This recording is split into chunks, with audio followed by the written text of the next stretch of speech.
नाशिक जिल्ह्यातील नांदगाव तालुक्यातून एक संतापजनक आणि धक्कादायक घटना समोर आली आहे। परिसरात भीतीचे वातावरण निर्माण करणाऱ्या या प्रकरणात लिंगपिसाट आरोपी सिद्धार्थ सांगळे याला पोलिसांनी अखेर अटक केली आहे।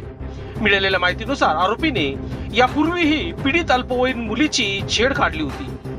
त्या घटनेनंतर मुलीने टोकाचं पाऊल उचलत विष प्राशन केल्याची माहिती समोर आली होती। त्यावेळी गावातील प्रमुख व्यक्तींच्या उपस्थितीत आरोपीकडून स्टॅम्प पेपरवर लिखित हमी घेण्यात आली होती की तो पुन्हा असे कृत्य करणार नाही। मात्र या हमीला धाब्यावर बसवत आरोपीने पुन्हा गंभीर गुन्हा दाखल केला।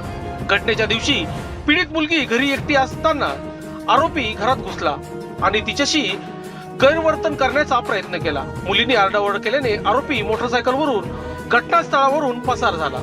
या प्रकरणी नांदगाव पोलीस ठाण्यात गुन्हा दाखल करण्यात आला होता। पोलिसांनी तात्काळ कारवाई करत आरोपीला जेरबंद केले असून पुढील तपास पोलीस निरीक्षक दिगंबर भदाने हे करीत आहे।